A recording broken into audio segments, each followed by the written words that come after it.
मैं सोनी शिवरे, चेयरमैन नगर पालिका परिषद सिरसागंज, समस्त देशवासियों को, प्रदेशवासियों को, जनपदवासियों को एवं क्षेत्रवासियों को जन्माष्टमी की हार्दिक शुभकामनाएं और बधाई देता हूं। हमारे आराध्य भगवान श्री कृष्ण आप सबके जीवन में एक नई उमंग, नई तरंग और खुशियां हमेशा बरकरार रखें, ऐसी प्रभु से कामना करता हूं। मैं अपने कार्यकाल की बात करता हूं कि विगत मैं समझता हूं कि 20 साल के बाद भारतीय जनता पार्टी का चेयरमैन नगर पालिका परिषद सिरसागंज पर मैं आसीन हुआ हूं। इससे पूर्व में चाहे वो बसपा रही हो, चाहे सपा रही हो, इन लोगों यही दलों के प्रत्याशी और चेयरमैन यहाँ पर रहे हैं। उस समय की परिस्थितियाँ और आज की परिस्थितियाँ, उस समय का विकास और आज का विकास आपको ज़मीन आसमान पर फ़र्क देखने को मिलेगा। नगर पालिका परिषद सिरसागंज के अंतर्गत कभी भी किसी भी तरीके का कोई पार्क नहीं था। आज तक मैंने एक पार्क पूरा कंप्लीट करके जनता को सुपुर्द कर दिया है, जो गिरधारी इंटर कॉलेज के पास जो रहता है। दूसरा पार्क अभी प्रोसेस में है, जो अपने नगला इटावा रोड से जो सरदार ट्रॉली बैंक ऑफ इंडिया के सामने उधर वो बन रहा है। हमारे यहाँ पे अंत्येष्टि स्थल, विकास की बात मैं कर रहा हूँ, हमारे यहाँ पे कभी भी अंत्येष्टि स्थल नहीं बने थे। केवल एक अंत्येष्टि स्थल कोरारा रोड पे था, जो मेडिकल एसोसिएशन के द्वारा बनाया गया था। एक अंत्येष्टि स्थल सोथरा रोड पे है, जो स्थानीय वहाँ के लोगों के द्वारा उसका निर्माण हुआ और शासनिक सहयोग भी उसमें मिला था। और कई जगह ऐसी जगह थीं जहाँ पर आदमी अंतिम समय में गंदगी में लगाने का काम किया जाता था।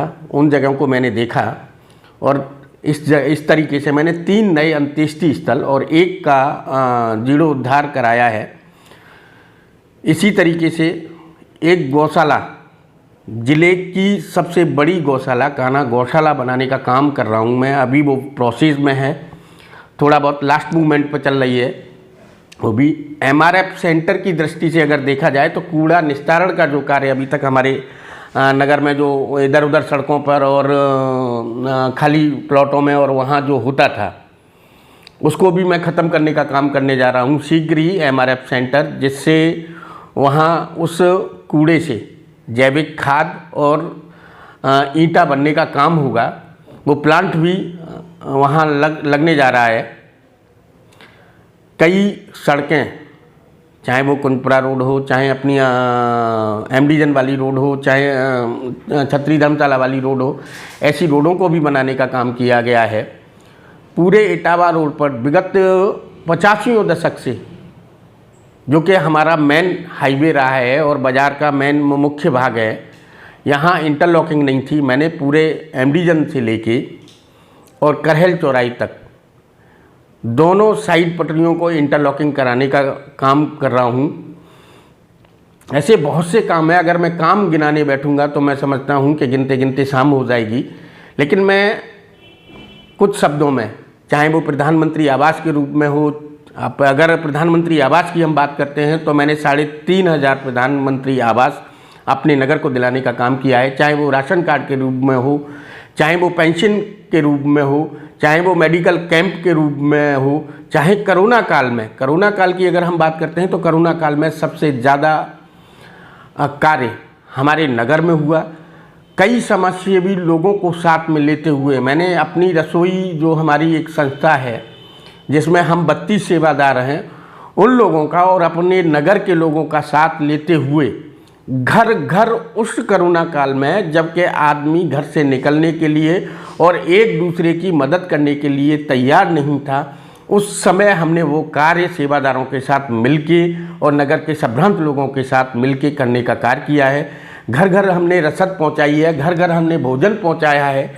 सैकड़ों की संख्या में जो हमारे प्रवासी भाई बहन जो आते थे, डेली हाईवे से निकलते थे, ऐसे प्रवासी भाई बहनों को भी हमने संसाधन उपलब्ध कराने का काम किया, उनको वहाँ बैठाल के भोजन देने का काम किया है। ऐसे कई सारे काम हैं। अगर इन कामों की हम गिनती करें तो गिनती होना मुमकिन नहीं है, लेकिन फिर भी ऐसे ही हमारे देश के मुखिया माननीय मोदी जी और सूबे के मुखिया माननीय योगी आदित्यनाथ जी के सानिध्य में इस कोरोना काल में ऐसे ऐसे कार्य हुए हैं जो पूरा विश्व देख के अचंभित रहा है। अगर वैक्सीन की बात करें तो सर्वप्रथम भारत ने वैक्सीन 2 स्वदेशी वैक्सीन बनाने का काम किया और वो वैक्सीन पूरे विश्व में भारत ने भेजने का भी काम किया है। और हर जगह, चाहे वो 1000 रुपये हो खाते में डालने वाली बात रही हो, चाहे 500 रुपये हो, चाहे फ्री अन्न का, अभी फ्री अन्न का वितरण भी चल रहा है, ऐसे बहुत से काम हैं। इन कार्यों को देखते हुए, माननीय मोदी जी के और योगी जी के कार्यों को देखते हुए और पूरा प्रदेश और देश फिर दोबारा ये चाह रहा है कि प्रदेश में हमारे माननीय योगी आदित्यनाथ जी की सरकार का दोबारा गठन हो, मुख्यमंत्री जी के रूप में हम दोबारा योगी आदित्यनाथ जी को देखें। ऐसे कई कार्य हैं। विरोधी दल भी, पिछले समय की बात मैं बताऊं तो बुआ भतीजे का जो बेमेल, जो तालमेल जो रहा है, वो तालमेल सब धरा का धरा रह गया। सब पता नहीं कहाँ उड़ गए, कहाँ चले गए। और इसी तरीके से ये फिर जितने भी, क्या मैं क्या शब्द दूं उन लोगों को मैं, लेकिन जितने भी ये जो हैं, ये रावण वंशी और आताताई तरीके के लोग जो बाहर से, इधर से उधर से, हैदराबाद से और यहाँ से वहाँ से आने का, यहाँ जो काम करने जा रहे हैं, ऐसे लोग प्रदेश में कहीं दिखाई नहीं देंगे। माननीय योगी आदित्यनाथ जी की हनक सीधी की सीधी है। आपने देखा होगा कि ऐसी हनक के मध्य में या तो जो आताताई यहाँ रहे, या तो वो प्रदेश ही छोड़ गए हैं, या जेल के अंदर हैं, या उनका परलोक गमन हो चुका है।